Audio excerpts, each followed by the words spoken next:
दोस्तों Albert Einstein ने दुनिया को 3 अक्षरों वाला फॉर्मूला E बराबर mc का स्क्वायर दिया था और इस छोटे से फॉर्मूले ने विज्ञान को हमेशा के लिए बदल कर रख दिया। बट दोस्तों इस फॉर्मूला में जो बताया गया था वह हजारों साल पहले भागवत गीता में लिखा गया है। और दोस्तों दुनिया में एक ऐसी जगह एग्जिस्ट करती है जहाँ पर इलेक्ट्रॉनिक उपकरण अपने आप काम करना बंद कर देती है। आखिर उस जगह में ऐसा क्यों होता है? वेल दोस्तों ऐसे ही रहस्यमयी बातों को जानने के लिए इस वीडियो को अंत तक जरूर देखना। साथ ही साथ इस चैनल पर नए तो चैनल को सब्सक्राइब एंड वीडियो को लाइक जरूर कर लेना।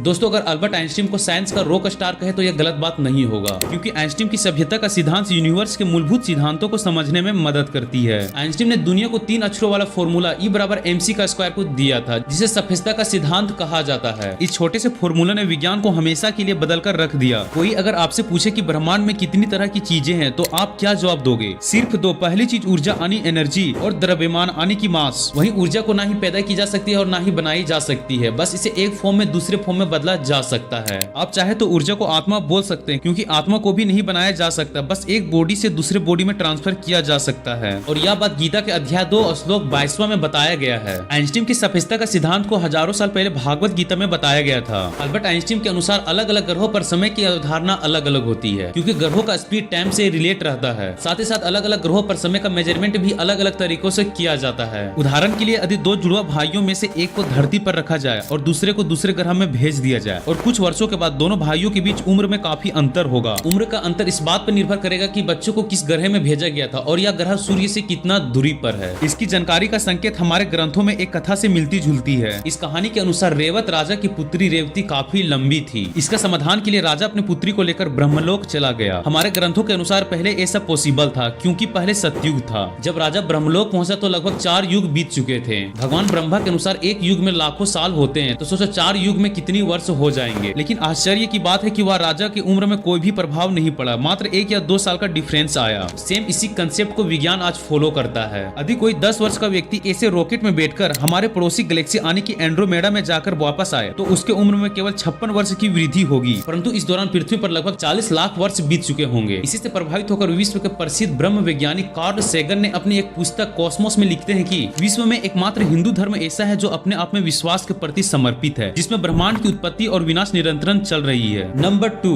दोस्तों मेक्सिको में एक ऐसी सिटी है जिसे जोन ऑफ साइलेंस के नाम से जाना जाता है। यह जगह बहुत ही अजीबोगरीब है, क्योंकि यहाँ पर दुनिया के तमाम इलेक्ट्रॉनिक उपकरण अपने आप काम करना बंद कर देते हैं। यह जगह मेक्सिको के एक खास रेगिस्तान में स्थित है। आज से पहले कोई भी नहीं जान पाया है कि आखिरकार इलेक्ट्रॉनिक डिवाइस यहाँ काम करना क्यों बंद कर देते हैं। दुनिया भर में ये जगह तब चर्चा में आई जब यहाँ पर एक उल्कापिंड गिरा था। पहली बार साल 1938 में यहाँ एक उल्कापिंड गिरा था। इसके बाद दूसरा उल्कापिंड 1954 में इस जगह से टकराया था। तभी से इस जगह को लेकर और भी तरह की कई बातें कही जाती है। इस जगह का नाम जोन ऑफ साइलेंस तब रखा गया जब 1966 में एक तेल कंपनी ने यहाँ तेल की खोज की थी। कंपनी के लोगों ने जब 50 किलोमीटर फैले इस क्षेत्र में रिसर्च करना शुरू किया तो वे बेहद ही परेशान हो गए थे, क्योंकि उनके सारे इलेक्ट्रॉनिक डिवाइस काम करना बंद कर दिए थे और यहाँ तक कि रेडियो सिग्नल भी नहीं काम कर रहा था। और वहीं एक बार दोस्तों अमेरिकी मिसाइल यहाँ पहुँचते ही क्रैश हो गई थी। जब उनकी क्रैश होने का पता लगाने के लिए एक्सपर्ट वहाँ पहुंचे तो देखा कि उनका जीपीएस भी गोल गोल चक्कर लगा रहा था। यूएस एयरफोर्स की इस टीम ने जांच पड़ताल में पाया कि यहाँ कंपास जीपीएस ही नहीं बल्कि कोई भी इलेक्ट्रॉनिक उपकरण काम भी नहीं करता है। इसके तुरंत बाद इस टीम ने इसे जोन ऑफ साइलेंस का नाम से घोषित कर दिया गया। इसके बाद इस जगह पर दसियों एक्सपेरिमेंट हो चुके हैं, बट रीजन नहीं पता चल पाया है कि आखिर ऐसा क्यों होता है। तो दोस्तों उम्मीद करता हूँ कि यह वीडियो आपको पसंद आई होगी और साथ ही साथ अपने दोस्तों के साथ इस वीडियो को शेयर करना ना भूले।